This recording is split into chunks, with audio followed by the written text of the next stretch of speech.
Et pour commencer, on va tout d'abord parler du football. Dernière journée avant la trêve. Absolument, c'est le dernier match pour les clubs de Ligue 1 et de Ligue 2 de l'année 2014.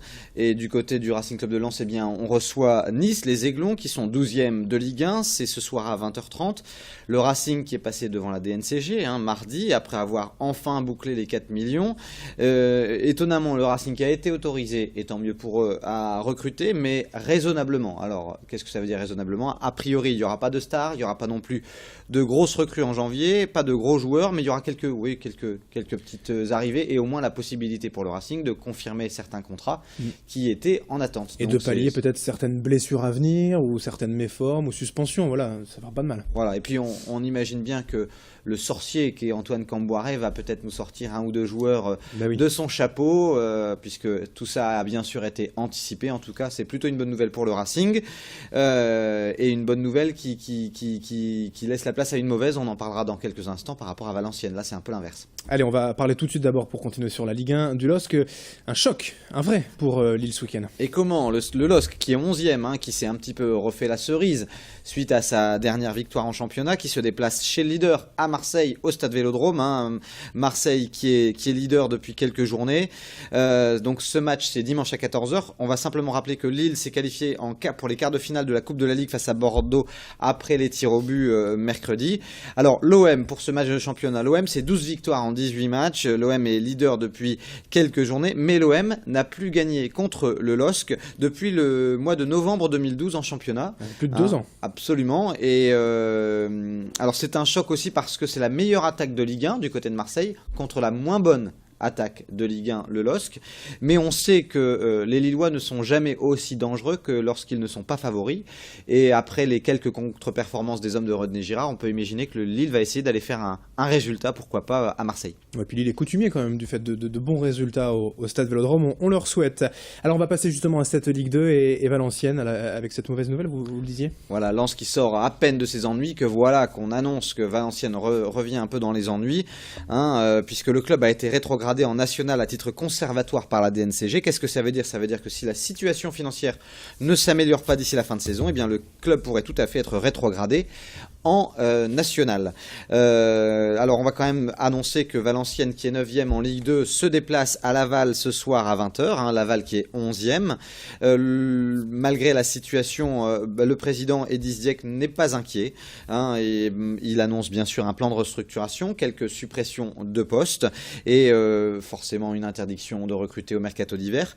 Mais si je reprends ces mots, il y a 6 mois nous étions morts, nous sommes donc convalescents, je ne suis pas vraiment inquiet. Voilà pour ce qu'a dit Eddy Zdiek. Un petit bilan quand même pour Valenciennes jusqu'à maintenant avant ce déplacement à Laval.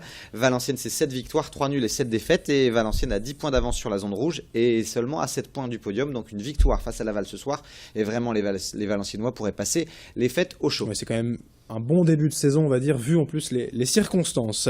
Après le foot, l'athlétisme avec un petit événement aussi quand même ce week-end dans la région. Un petit événement, et j'ai même envie de dire un vieil événement, Adrien, car il s'agit de la 71e édition du cross Jean-Villers à Liévin. C'est une course à label national, c'est ni plus ni moins que l'une des plus anciennes courses, mais aussi l'un des plus anciens événements sportifs du Nord-Pas-de-Calais.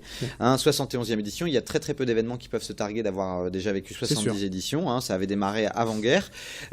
Près de 1000 participants sont attendus et seront présents les trois coureurs qui étaient sur le podium 2013, Saïti Salim, le Kenyan Bécher Kumbi, et puis le régional de l'étape, Jamel Bachiri, qui voudra prendre sa revanche. Il avait terminé 3e l'année dernière. Le Tourquenois presque à domicile, en tout cas à quelques kilomètres de chez lui.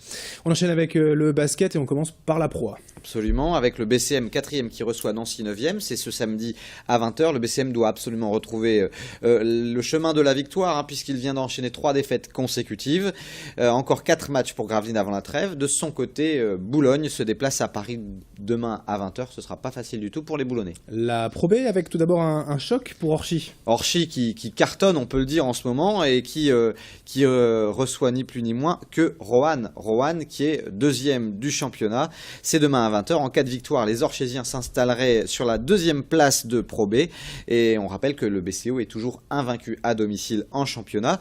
De son côté, Denain reçoit Poitiers, hein, le 6e reçoit le 10e, et Lille, qui est 13e, reçoit Saint-Quentin, 14e. Là aussi, c'est un choc pour des mal classés. C'est ce soir à 20h, Lille-Saint-Quentin. On n'oublie pas les filles, hein, tout de même, la Ligue féminine aussi en basket. Ouais, absolument, avec un derby, hein, le Hainaut qui se déplace à Arras, hein, c'est un petit peu le choc des extrêmes. Le Hainaut, c'est dur pour le Hainaut cette saison, 13e, qui se déplace à Arras, qui est 3e, et qui pourrait renforcer sa place sur le podium en cas de victoire.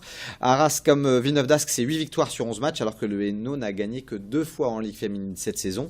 De leur côté, les Villeneuvoises se déplacent à Lyon. Et puis quelques mots en bref pour terminer, Guillaume. Alors, en natation, d'abord, il s'agit ce week-end de la 23e édition du meeting Landron, c'est à Arras. C'est ce samedi à la piscine des Bains. Et en athlétisme, ce soir à partir de 19h, 4e édition des boucles nocturnes de Vauban à Valenciennes. Plus de 400 participants sont attendus. Et on va juste donner une petite info en volée pour dire qu'en Liga féminine, le Hainaut, qui a toujours pas gagné, qui est 12e du championnat, reçoit Venelle, c'est demain à 20h. Le Hainaut a vraiment besoin de réagir parce que sinon le maintien, ça va être très compliqué. Parfait, merci. Et Guillaume, la piscine des Bains, celle-là, on me l'avait jamais faite. On n'aurait pas pu trouver mieux. Ça s'écrit DESBIN, contrairement à ce qu'on pourrait croire. En tout cas, la piscine des Bains, c'est bien trouvé comme nom. Absolument. Ça, c'est sûr. Merci en tout cas pour ce programme et bon week-end à vous. Bon week-end et à lundi, Adrien.